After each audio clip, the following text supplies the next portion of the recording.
So 2022 is off to a hot start here in the Raleigh-Durham real estate market. Today we're going to look at our current real estate market and take a look back at last year in 2021 to give you a big picture of what it is currently like to buy a home in the area and what we think it will continue to look like for the rest of the year. So stick around.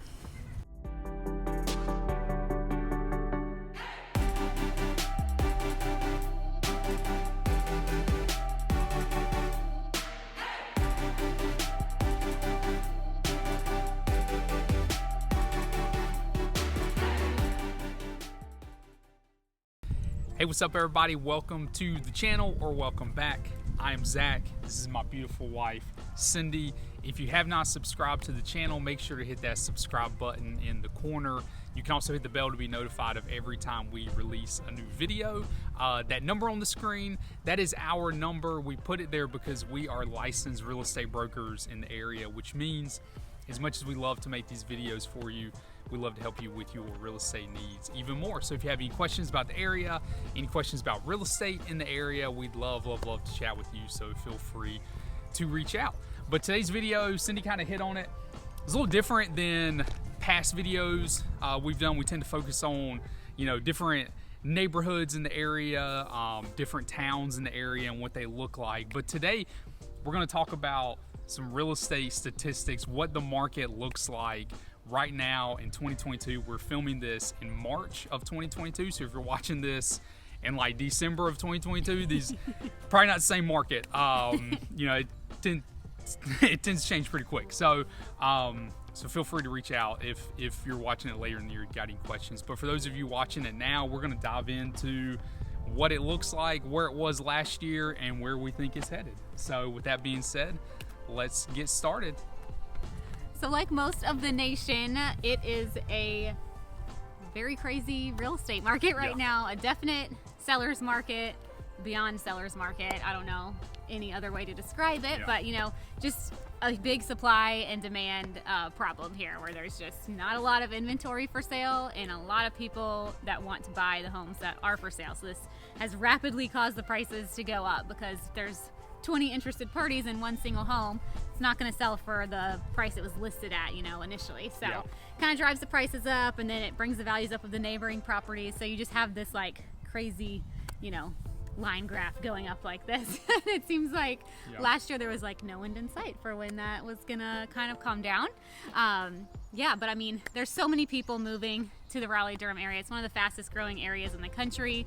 I think a lot of that because we have 3 big universities here in the area. A lot of people kind of maybe come here for work or for school and then elect to stay because they just like the area. There's a lot of job opportunities for people in the Research Triangle Park, so it just brings a lot of people in. I think the pandemic has caused even more people to move this way because maybe they work remote now and they like the idea of having a little bit more balanced seasons with weather, not quite as extreme of winters, or maybe they find it's more affordable here. So we just have a lot of people moving here and a lot of expected growth over the next 10 and 15 years. I think Raleigh is projected to grow by 125,000 in the next 15 years.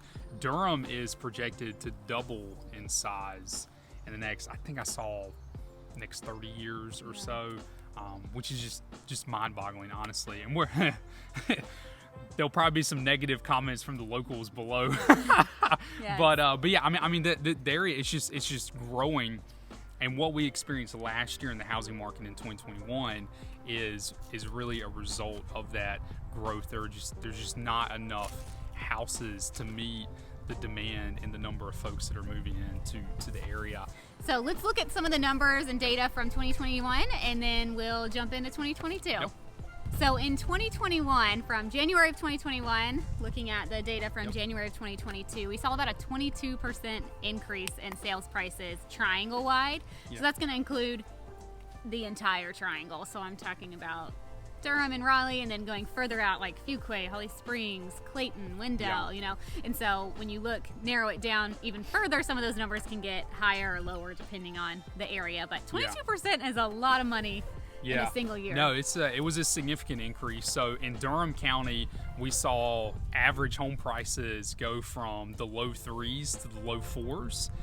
In Wake and Orange County, we saw home prices go from the low 4s to right around 5, upper 4s to right at 5. And then in Johnston County, we saw mid 2s to pretty much mid 3s. And so, I mean, it's a significant jump. And it put a strain on a lot of buyers. Right, definitely. Yeah. I mean, it's kind of crazy because if you had purchased a home in January of 2021 for Yeah. $500,000, it's already worth $600,000, and you probably haven't finished unpacking yet. It's crazy. significant. So yeah, and I think with 2022 coming, we haven't really seen much of a slowdown this January, February, and we're feeling this in the very beginning of March. So it's been really competitive still. So we think that it could continue we could have another unprecedented year like that here in the Triangle. Yeah. So with the housing market the way that it is, not only do you have the crazy housing price increase that we've had in the area, we also have a very short amount of time to make a decision. Low days on market is a very, very, very real thing here. So yeah, definitely. And we saw throughout 2021, those average days on market throughout the year dropped by 50% by the beginning to the end of the year, which is just crazy. So when you kind of look at that average, it's insane how fast the homes could sell. We find that the typical cycle for people to list their homes is that it might go on the market on like a Thursday, and then it'll have some time for people to tour it on Friday and Saturday, and then they make a selection of an offer on Sunday. So it just doesn't give a lot of time. The 3 dreaded words over the weekend: highest and best, and it's just like, you're kidding me. Yeah, your highest and best offer. Yep. There's no really room to like negotiate. Like people ask us all the time, well, they'll just come back to us and negotiate. I'm like, no, they're gonna have potentially 20 offers to read through. It's a lot of work to try to negotiate with all these different parties. They're just gonna pick the top one. Now, if you are the top 1 or 2 and you're close together, sometimes there's some negotiating room in a situation like that, but you want to always just present the best you can do from the get-go, because you're probably not going to get an opportunity to negotiate things with the seller. Yeah, exactly. All right, so I know that we've talked about low inventory. Low inventory is not just a thing on the resale side, it's also a real thing on the new construction side.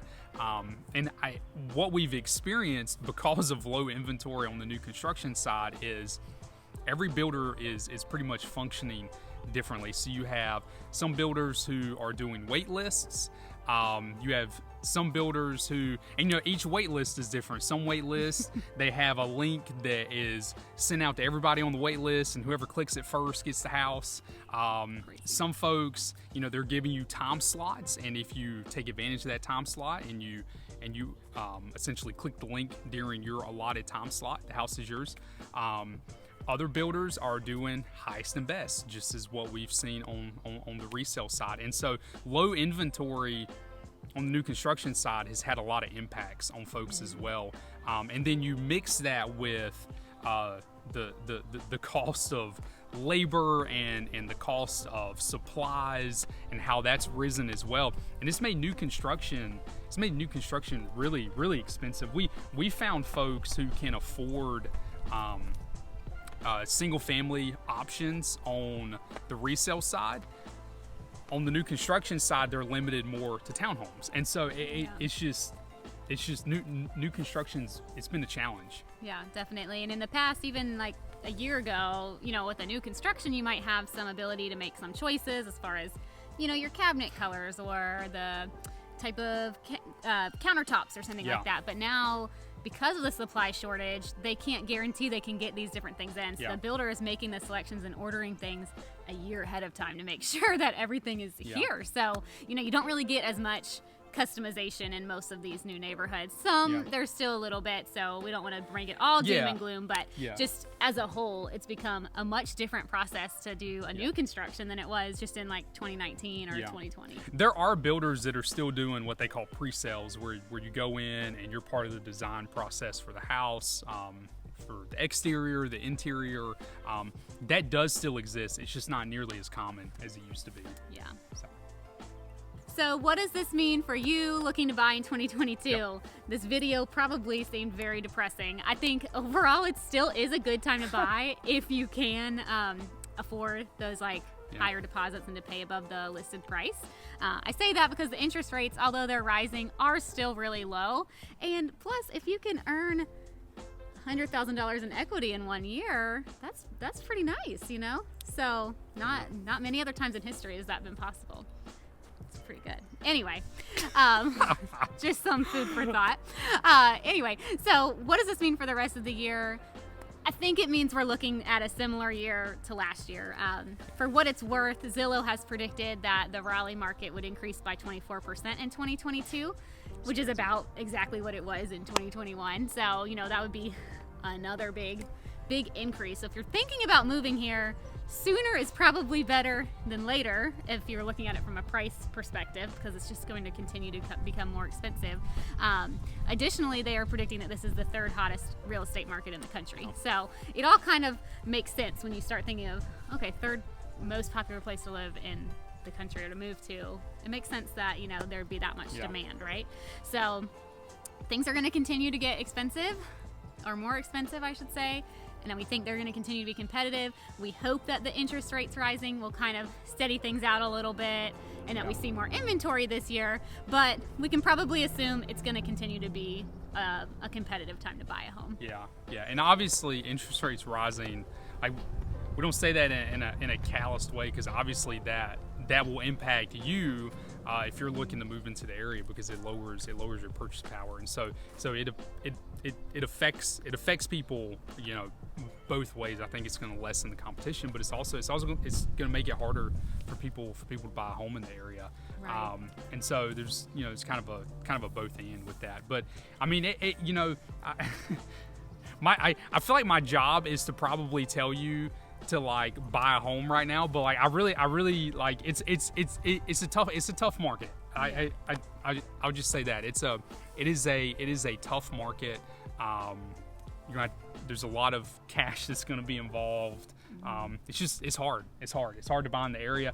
I personally am ready for some kind of normal market to return where, even like, I mean, 4 years ago we were like, wow, it's a seller's market, but like it was nothing compared to what it is today, where numbers have just gotten crazy. So yeah, but our hopes and dreams are unfortunately not reality. Yeah. So we hope that it'll calm down, but that doesn't mean that it will. Yeah. And you know, if we continue to have these increased prices 2022, what if it happened again in 2023, right? Yeah. So yeah, I mean, if you're on that cusp of like what you think you can afford, waiting is probably not going to save you money in the short-term future, I don't think, in the next year or two. So it's definitely a better time to buy now than it's going to be a month from now. I can guarantee it. Yeah. So just something to think about. Yeah, I think Cindy's a better salesperson than I am. Well, you just have to be realistic. Yeah. You got to have a house, right? It's better than throwing it away at rent. So Yeah, that's true. Yeah. That's true. All right. Thanks so much for watching today's video. Like I said earlier, if you have not subscribed to the channel, make sure to hit that subscribe button. You can also hit the bell to be notified of every time we release a new video. Like I also mentioned earlier, that number on the screen, that is our number. You can text it, you can call it, whatever's most convenient for you. We put it there because we are licensed real estate brokers in the area. So if you got questions about real estate, the market, like we just talked about, you got more questions about it, you got questions about different areas in the triangle that you're interested in, feel free to reach out to us. We'd love to chat with you. My email is also below in the video description, so if you're more comfortable with email, you can hit us up that way. yeah. And I can't wait to read the comments on this video. They're going to be so encouraging. Yeah. Also, please follow us on social media. You can find us on Instagram if you search at the Honeycut Realtors, or you can check us out on our website, honeycutrealtors.com. We'd love to connect with you. Yeah, we're excited that you watched the video, and we look forward to hearing from you soon. Yeah, and I know today's video took when I talk about the market, I feel like I come across very pessimistic, and I think I do, but like I mean, I think it's a reality nationwide. And so at the end of the day, this is still a great area to live. It's a great area to raise a family. It's a great area to get great jobs, to go to school. It's a great area. So if you're interested in the area, don't be too discouraged by the video. But yeah, feel free to reach out if you got any questions. But we will see y'all next time.